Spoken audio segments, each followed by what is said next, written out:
What's up, guys? Welcome back to another Q&A this week. If you're watching this from the Everything Massive Diet Coaching app, thank you for downloading. If you are watching this from YouTube or my social media, thank you guys for watching, but you are greatly missing out on an amazing app. Make sure that you guys go download it. It's free. It's absolutely free. I have the app right here. It's the EVMSV Diet Coaching app. It's available for Android and iPhone, and this app has so much content on it, guys. It's got free workout programs, free nutrition programs. It's got all of these videos directly here on the app. Matter of fact, there's a cool feature called Chat Now, and you actually have access to talk with me personally via text message, and we can even set up a phone call, guys. There's so many great features on here. Healthy recipes, just free shipping on supplements. There's so much. It's like having me in your pocket with you every day for absolutely free. Now, with that being said, I don't give away all the tricks and the tips and the secrets because otherwise then I wouldn't make any money. But if you guys want an edge on your workout partner, you want an edge on your competition, you want that little extra push of valuable information, go download the EVMSV Diet Coaching app and experience getting the truth with nutrition and training and supplementation, because there's so much out there. The industry is so noisy, constantly being bombarded by ads, people that are claiming to be diet coaches and gurus and personal trainers, when in reality 99%, probably 99.9% of everything that you see in here is all a gimmick, including the people that claim to be diet coaches. And I'm not saying this to put down any other businesses or people out there, but the fitness industry is not regulated as much as other industries. So therefore people flock to it in an attempt to make easy money. When I've been doing this for over a decade, everything I do is backed by science. If you guys have been a fan of the channel, you guys know that what I do is backed by science, and it does work. And if you go on my social media, you can see countless pictures of people that are not only making progress in the short term, but they're changing their entire lives. And you can't do that by giving somebody a temporary solution. So just a little bit of information there. Go download the app. It's free. And then if you want to upgrade from there, we have plans starting for as little as $1.66 a day. You can work with me one-on-one on a weekly basis, making sure that you are taken care of with your proper nutrition, training, supplementation, and getting you the best results possible. So we're going to dive into these questions because today I have a workout to catch in literally 15 minutes. So we're going to blast through these. The first one is how to increase insulin sensitivity. Are there any supplements that I can use? So my first question for you, whoever, this is anonymous by the way, is are you positive that you have you're desensitized to insulin? Do you think it's an underlying problem? Maybe it's a hormonal problem deep down with the pancreas, all right? Because if you have type 2 diabetes, which type 2 diabetes means that the beta cells are not producing, either one option, the beta cells are not producing enough insulin so that your blood sugars are running high, or number two, your insulin receptors are not being very receptive to the insulin, so that means your blood sugar is running high. Maybe your beta cells are producing enough insulin in the pancreas. But let's just say that if it's not one of those problems, then maybe it's you have a higher body fat percentage. When you have higher body fat percentage, you are less sensitive to insulin because you know the fat cell. If you have a higher body fat percentage already, you're going to be very desensitized to insulin, meaning that you're going to probably run higher blood sugar, and your body is going to store the carbs, the blood sugar, when it does store it as body fat. And so the best way to get yourself more sensitive to insulin, to get yourself to lower your blood sugar, is to get the HIIT training in, get exercise in, go train hard, heavy weights. People that are very overweight that run high blood sugar, they should not be on the treadmill just walking aimlessly for hours each day. They need to be going and lifting weights, because weight training and anaerobic activity actually burns glucose through, I believe it's the Krebs cycle, through ATP production in the muscle cells. That actually burns glucose and stored carbs, such as glycogen.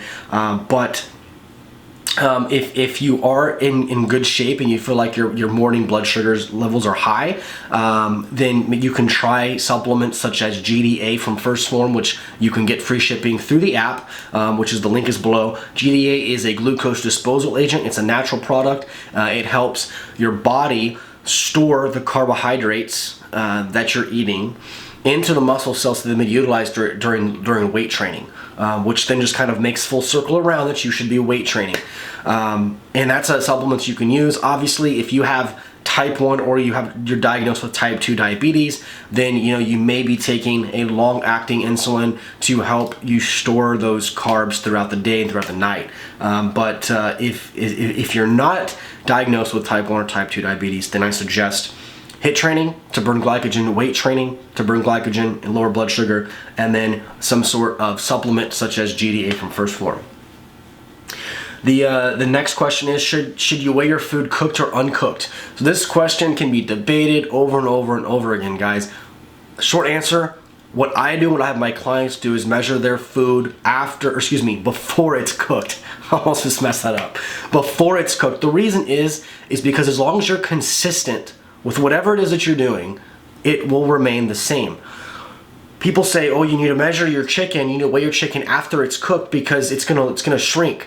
Guys, a 6-ounce chicken breast still has the same amount of protein as it will after it's cooked. The protein's not going anywhere. What the only thing you're losing is water, or probably just water if it's frozen, or if they inject it with water and it weighs 6 ounces before, then it's gonna have the same amount of protein as after. You just lost some water weight. It's the same protein. Now, that's when you have to read the label. If the label says that there's 25 grams of protein per 4 ounces, then the weight after it's cooked, when it's dry chicken, it's not inflated with water, will be the best way to measure that. But guys, let me tell you this, I've competed in multiple bodybuilding shows.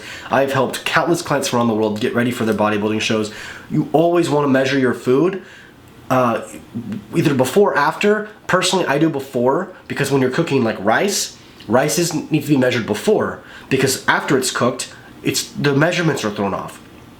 1 cup of rice uncooked is 2 cups cooked, but that varies. Quinoa is different, grits are different, cream of rice is different. So it's easier, measure everything before it's cooked, carry that through from your carbs to your protein. Just realize that when you cook protein, it's going to lose water weight and shrink. It has the same amount of protein. You're not losing protein into the air.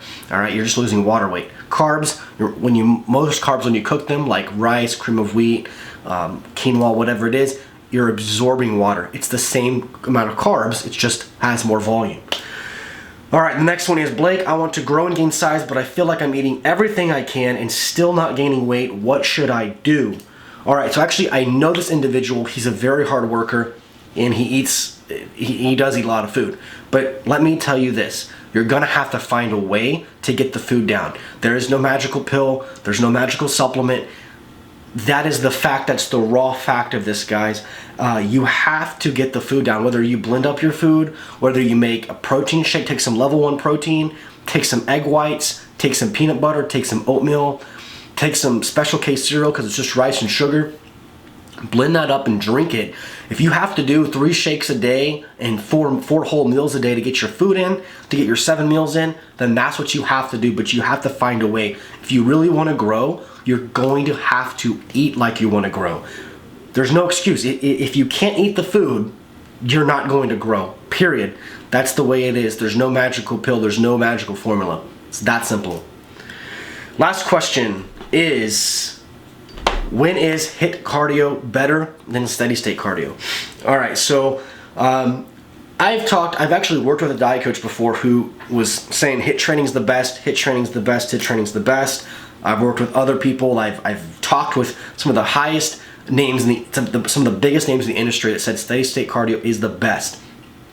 Now, in my opinion, there is a good place for both of those types of cardio, all right? HIIT training, like we talked about during question 1, is great for burning carbohydrates, for getting the metabolism elevated, just like weight training, all right? Steady state cardio is where you have your heart rate, you have your body moving at a slower pace for an extended amount of time. Now, what that's doing is that's keeping your body utilizing fat, oxidizing fat as energy first, rather than going over, I think it's 75% of your VO2 max, to where it starts tapping into glycogen as energy. It's very, very important. You want to push the steady state cardio, if you're going to do it, where you're really pushing yourself, you're breaking a good sweat, you're breathing hard.